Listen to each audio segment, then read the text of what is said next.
आई हमनी के परमेश्वर के वचन के मनन कइल जाई। भजन संहिता 15 से यहाँ कहेलन, हे परमेश्वर तोहरा तंबू में के रह पाई और औरी पवित्र पर्वत पर के बसे पाई। उ जे खराई से चलेला और धर्म के काम भी करेला और हृदय से सच बोलेला और अपना जीभ से निंदा ना करेला। न वो अपना मित्र के बुराई ही करेलन और न अपना पड़ोसी के निंदा सुनेलन और न अपना पड़ोसी के निंदा के सुनेलन। वो जेकरा दृष्टि में निकम्मा मनुष्य तुच्छ बाणे। फिर आगे कहेला कि जे यहोवा के डरवैयन के आदर करेलन, जे शपथ खा के ना बदलेला चाहे उनके हानि उठावे के पड़े, जे अपन रुपया ब्याज पर ना देलन और निर्दोष के हानि करे खातिर के ऊ घूस ना लेलन। जे केहू ऐसन चाल चलेला ऊ कभी ना डगमगाई। स्वर्ग में जाए वाला लोग ए धरती पर उनकरा में कौन लक्षण दिखाई देला? मतलब देखी जा, सकरा मार्ग भी बाटे, चौड़ा मार्ग भी बाटे। ये धरती पर रहे वाला जौन प्रजा बाटे ओमा दूगो झुंड बाटे। एगो तो सकरा मार्ग से चले वाला झुंड, तो दूसरा बाटे चौड़ा मार्ग से चले वाला झुंड। एगो तो स्वर्ग की ओर जाए वाला ई झुंड ह और दूसर का नरक के झुंड में जाए वाला एगो समूह। पहला तो उनकर सृष्टिकर्ता बाड़े, उनकरा के ऊ जान गईले, ऐसन समूह ह। दूसर का झुंड अपना सृष्टिकर्ता के ना जानेलन। ई तो गड़बड़ी में आके ऐसन आगे बढ़े वाला समूह ह। एगो तो उद्धार पावल समूह बाटे और दूसर का दंड खातिर निश्चित समूह बा। आज हमार सवाल बा कि रउआ कौना समूह के बानी? रउआ कौन से घर में जाए वाला बानी? हमेशा खातिर के शैतान खातिर के जौन नरक बनावल गइल बाटे ओमा रउआ जात हई का? या परमेश्वर के संतान खातिर के जवन तैयार कइल जात हवे रउआ ओमा जाए के आशा करत हई का? कौनो न कौनो एक दिन कहियो न कहियो परमेश्वर अपना संतान के चुन ली हैं। शैतान अपना शैतानिक लोगन के वो चुन लेई। एक दिन नाती दौड़त दौड़त अपना बाबा के पास अइले और ऊ कहले, दादाजी दादाजी कुछ भयानक होत बाटे। का हो रहल बा पूछला पर तो कहले, कब्रस्तान में पतरस और उनकरा साथ में शैतान, जे लोग कब्रस्तान बा उनके ऊ बंटवारा करत हमें। दादाजी जे लोग मर गइल बाटे दादाजी कर बंटवारा होता। ये तरह से ऊ कहले। दादाजी के कुछ समझ में ना आइल। जे लोग मर गइल बाणे कब्रस्तान में उनकर बंटवारा होता, ई का बा? हाँ दादाजी, हमके ई समझ में आ गइल कि पतरस जौन बाणे ऊ तो परमेश्वर से संबंधित लोगन के हमार लोग हमें कहत हमें, और शैतान जवन पाप में मर गइल बाणे उनकरा के हमार लोग ऐसे कहत हमें। कब्रस्तान में जवन लोग मर गइल बाणे उन्हन लोग के ऊ बाटत हमें। दादाजी रउआ चाही तो आके देख लें। दादाजी कहले कि ई तो कहानी बहुत इंटरेस्टिंग लागता। ऐसे कह के उठ अपना नाती के साथ वहाँ आ गईले। वो कब्रस्तान में जैसे कब्र के पास में वो पहुँचले तो नाती कहले, दादाजी धीरे से चला, अंदर जौन बातचीत होत बाटे ओके ध्यान से सुना। तो ऊ कैसे बंटवारा करत न रउआ समझ जाई। जब वो फाटक के पास अइले, फाटक बंद रहल। फाटक के बहरे ई दादाजी और उनकर नाती बड़ा ध्यान से वो अंदर जवन बंटवारा होत रहे ओकर बात बड़ा ध्यान से सुनत रहलन जा। ओकरा में से एगो आदमी कहत हमें कि ऊ हमार ह, तो दूसर व्यक्ति कहत हमें कि ऊ हमार हवे, तो दूसर का कहत हमें ऊ देखा ऊ तो हमार हवे। पहला वाला कहत हमें कि जवन कोना में बा ऊ हमार ह, और दूसर का कहत हमें कि जवन आगे दिखाई देता ना ऊ तो हमार हवे। ऐसे ऊ कहले। तो दादा अपना नाती से कहत हमें कि बाप रे, ई जवन कहत हमें ई तो बात सच बा। अंदर में तो ऐसे बंटवारा होत बाटे। ई जेकर बाटे ओकरा के ऊ लेत हवन जा। हाँ दादाजी, बंटवारा होत बाटे। शांत रह, कुछ मत कहिह। जब वो ध्यान से बात के सुनत रहले तो उनकरा पास में का होत रहे? गेट के पास में, हाँ, जवन छोटका बा ऊ हमार हवे। तो दूसर का कहता कि गेट के पास जवन बड़का बाटे ऊ तो हमार हवे। जैसे ऊ कहलस दादाजी के दिल के धड़कन रुक गई। ऐसन काहे कि ऊ बड़का के कहलस कि हमार हवे। जौना समय कहलन कि ऊ बड़का हमार ह, ये सुन करके ही उन्हन लोग के दिल के धड़कन वहां रुक गई। असली में अंदर में का होत रहल फ्रेंड्स, वो कब्रिस्तान के भीतर ही एगो बैर के पेड़ रहल। वहां दू लोग बैठ के बैर के चुनत रहलन जा। चुनेला के समय ऊ एक दूसरा से एक प्रतिज्ञा कैलन जा की, और का कैलन, तोहरा के जवन चुने के बाद चुन लिया, हम तो दूसरा के चुन लेब। तू जेकरा के चुनिया ओके आपन मान के ले लिया, और जवन हम चुनब ओकरा के आपन मान के हम तो ओकरा के ले लेब। ऐसा ही बैर उठौला के प्रक्रिया में ऊ देख के कहले कि ऊ हमार ह, ऊ तोहार हवे, ऊ कोना मका हमार ह और एक कोना के हमार हवे। गेट के पास में जवन छोट बाटे ऊ हमार हवे और जवन बड़का बा ऊ हमार ह, ऐसन दूसरका कहलस। ई बात सुन के ऊ दादा उहवे प्राण छोड़ दिले। हम रउआ से ऐसे ही कहत हैं कि एक न एक दिन बंटवारा ई होके रही, एके भूली मत। कहियो न कहियो ई बंटवारा एक दिन होके रही। जवन लोग प्रभु यीशु मसीह के लहू से धोवल बाणे उनकरा के प्रभु कहिए कि ई लोग हमार ह, ऊ हमार हवे। और जवन लोग यीशु के लहू से ना धोवल गईल हवन जा ऊ लोग हमार हवे। ऐसन कह के एक ओर शैतान और दूसरी ओर परमेश्वर होई हैं।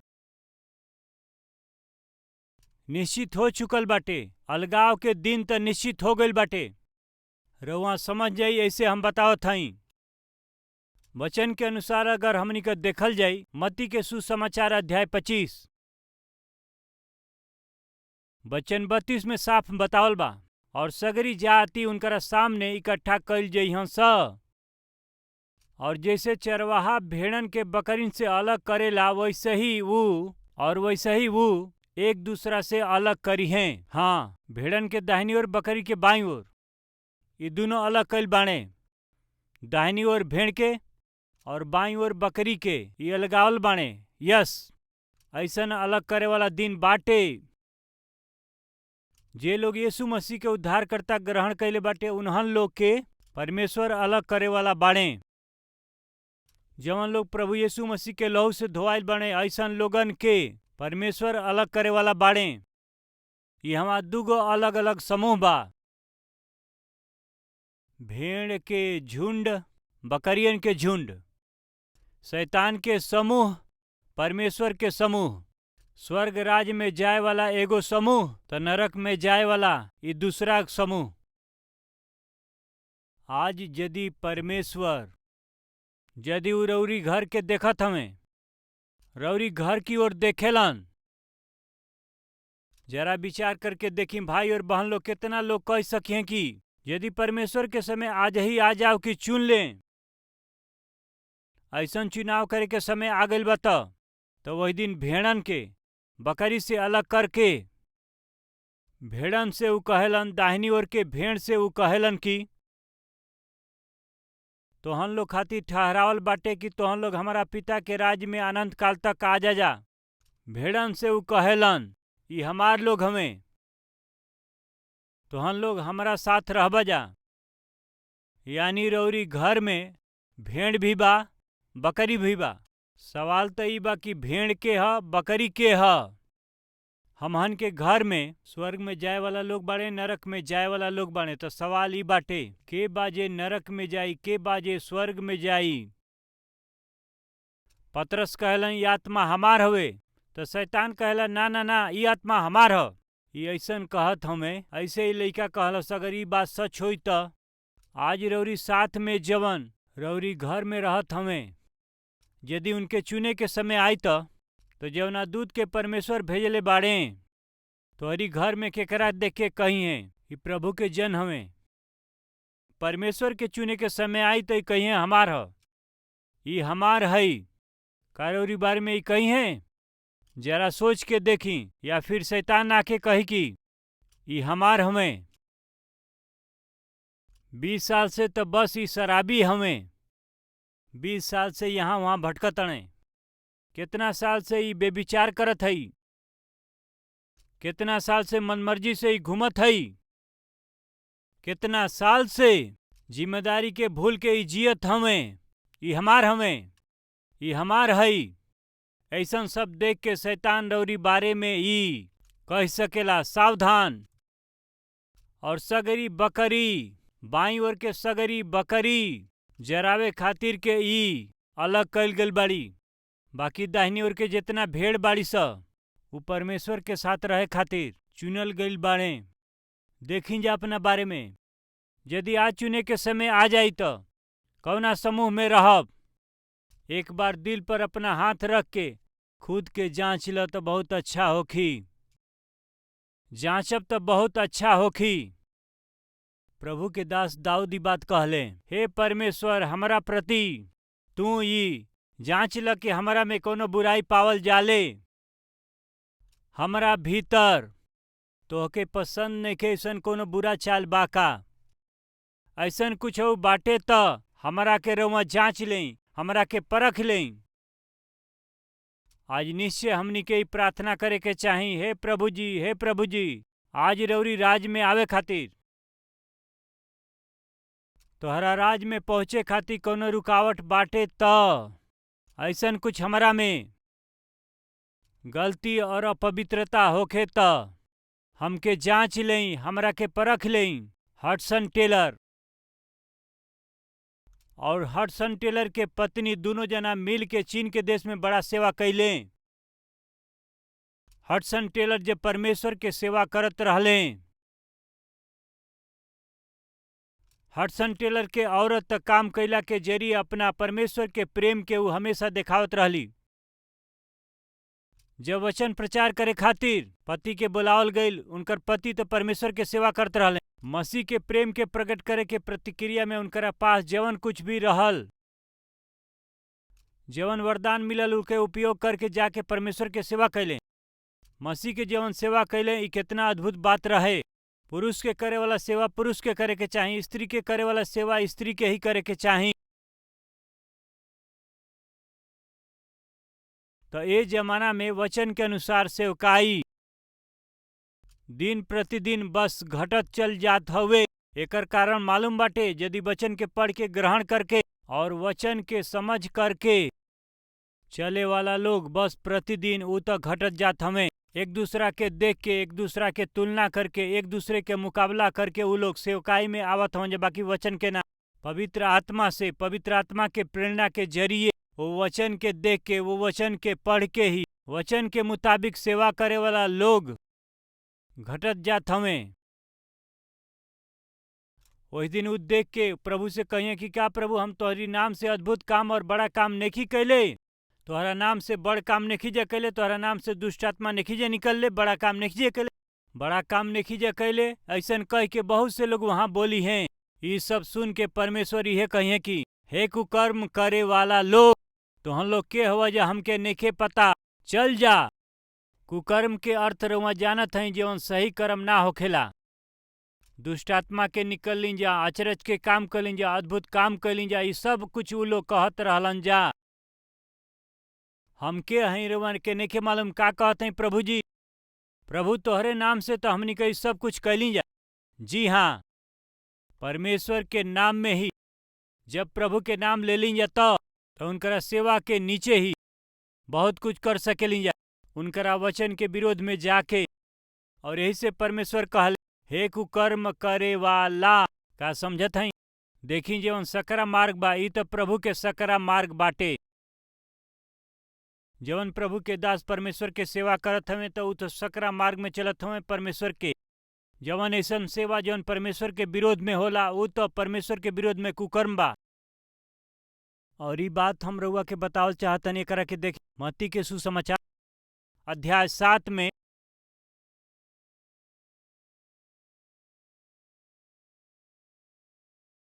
वचन 22 में देखी। यदि रउआ ध्यान से के देखब तो वचन के समझ पाई। वही दिन कुछ लोग, ऐसे नेखे लिखल, वही दिन में अनेक लोग, यह लिखल बा, वहाँ बहुत लोग हुई हैं। वही दिन ऐसन बहुत लोग हुई हैं। आज ऐसन बहुत से लोग बाड़े जे वचन के ग्रहण ना करके, वचन के मुताबिक सेवा ना करके, जवन उ सेवा करत हमें वचन के अनुसार बा ऐसन कह के गलत करत हमें और भरम में बाड़े। तब बाइबिल में का लिखल बा? वही दिन बहुत से लोग हमरा के देख करके प्रभु जी उनके देख के कहियन जा प्रभु जी। एकर मतलब उनके मालूम बा के प्रभु ह। प्रार्थना कईल भी उनके पता बा, वचन कहा इनके पता बा, प्रचार कईल लोगन के बतावल ई सब कुछ पता बाटे, ई सब उनके पता बाटे। बहुत से लोग होइए जे वो दिन कहिए हे प्रभु जी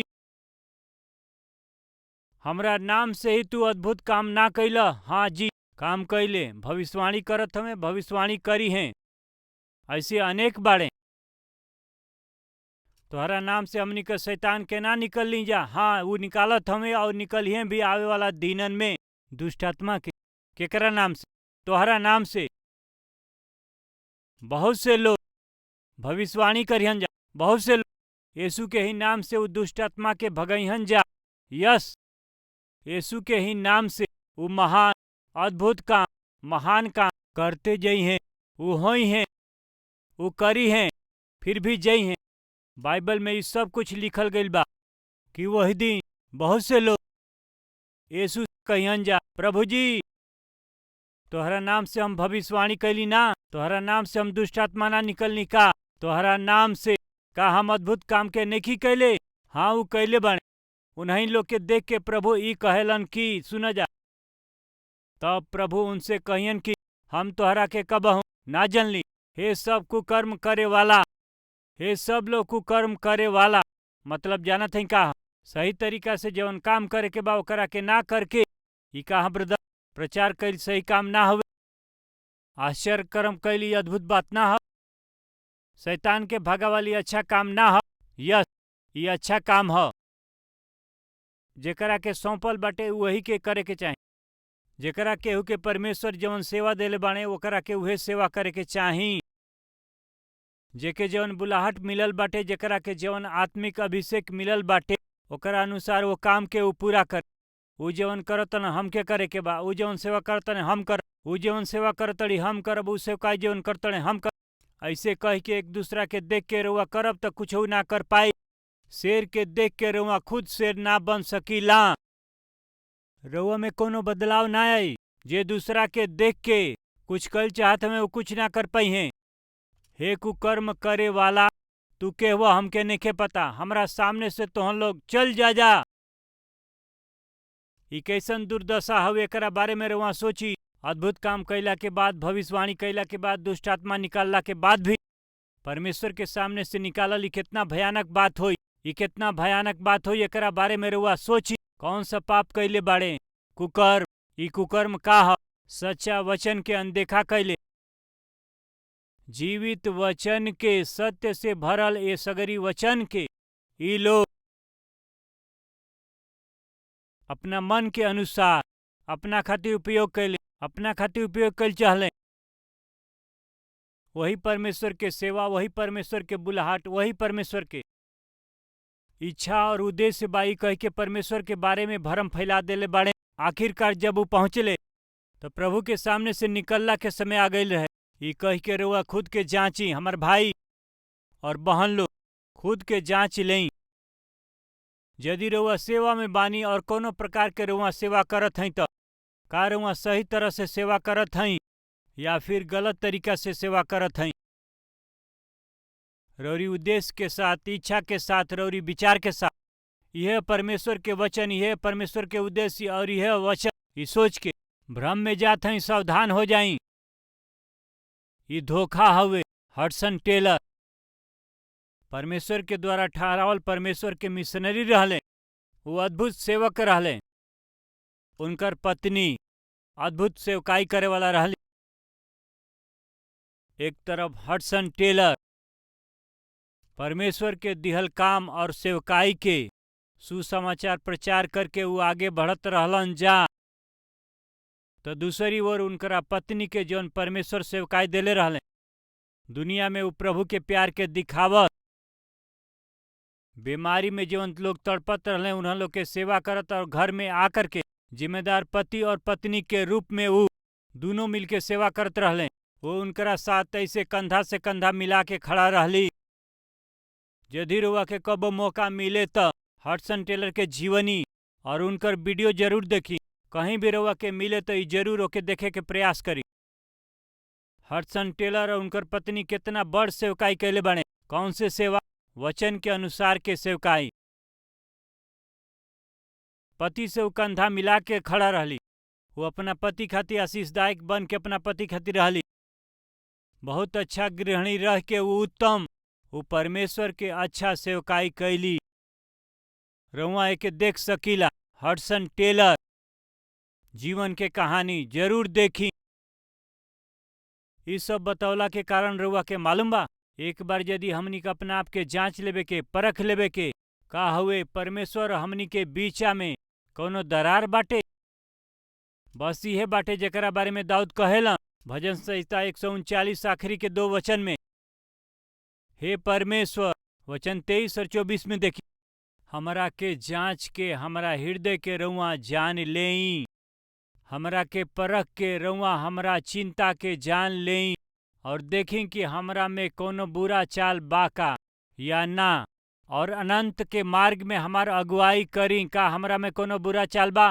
अगर ई तोहरा और हमारा बीच में होई तो एके जान ले पिता, एकरा के जांच ले पिता। जानत हई दाऊद का चाहत रहले कि परमेश्वर उनकरा बीच में कोनो चीज ना आ सके। हमार प्यारा भाई और बहन लोग, हम पूछल चाहत हई, का तोहरा और परमेश्वर के बीच में कुछ बाटे?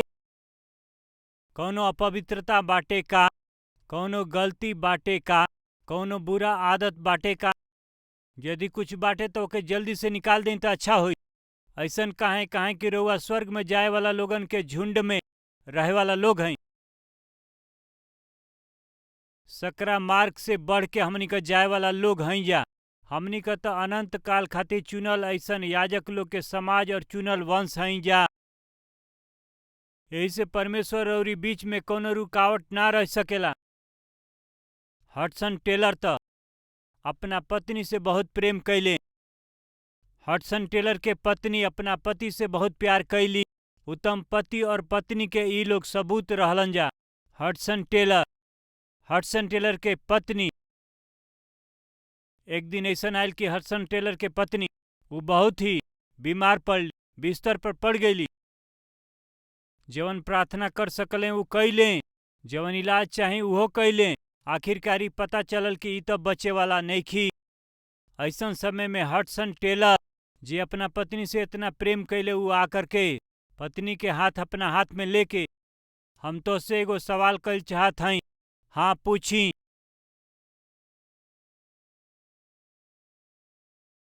परमेश्वर और तोहरा बीच में कोनो रुकावट बाका? निश्चय तोहरा के प्रभु के पास में जाके और प्रभु के पास रह के चाहिए, ऐसा हम आशा करत है।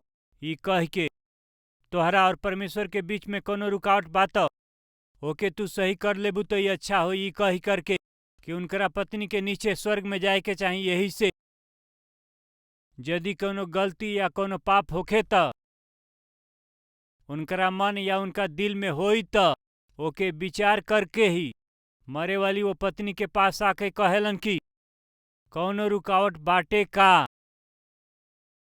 वो उनसे पूछलें।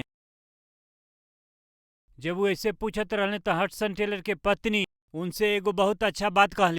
जौना दिन से हम उद्धार पौली वही दिन से आज के दिन तक हमरा और हमरा परमेश्वर के बीच में एगो बादल भी हमरा बीच में ना आई। एगो बादल भी हमनी के बीच में ना आई। रउआ के पता बना बादल कैसन होला? यदि ऊपर देखी तो बादल दिखाई दे, कुछ समय के बाद वो बादल ना दिखाई दे, फिर सब कुछ साफ हो जाला, पल भर में बादल चल जाला। एकर मतलब कि हडसन टेलर के पत्नी कहली, 1 मिनट खातिर भी, 1 सेकेंड खातिर भी परमेश्वर और हमारी बीच में कोनो चीज ना आई। हम केहू के अपना बीच में आवे ना दिहली। ये कितना अद्भुत गवाही और नमूना बाटे। परमेश्वर अपना बीच में हम कुछ आवे ना दिहली। हमार भाई, हमार बहन, आज राउर गवाही का बा? का गवाही बाटे? हमहन के जीवन में परमेश्वर और हमनी के बीच में कुछ न कुछ चीज आवेला। हमेशा हमनी के बीच में, परमेश्वर के बीच में कुछ न कुछ अपवित्रता आवेला ना। पाप में आदत हमेशा हमनी से जल्दबाजी करवावेला ना। वो हमनी के जीवन में माना एगो आदत से बन गइल बा ना। ये अच्छा बात ना हुए। यही से परमेश्वर रउआ से साफ रीति से बात कैले, हमें तोहरा और हमरा बीच में कोनो प्रकार के चीज ना होखे। परमेश्वर हमनी से यह कहलन, जरा ध्यान से सुनी। रउआ स्वर्ग लोक में जाए वाला बानी तो रउआ में ये प्रकार के लक्षण जब धरती पे बानी तो दिखाई देबे के जरूर चाही।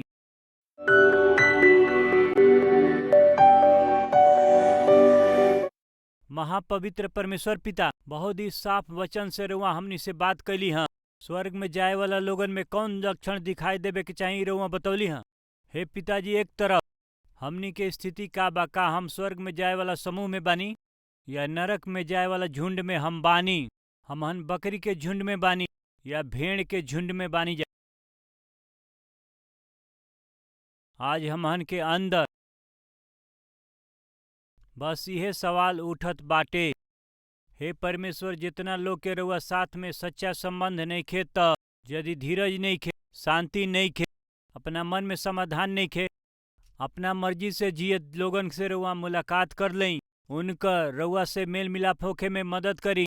यीशु मसीह के नाम से हम ही प्रार्थना मांगत हैं पिता, आमीन। हमार पता बा Calvary post box number 30, Kukatpally, Hyderabad 72।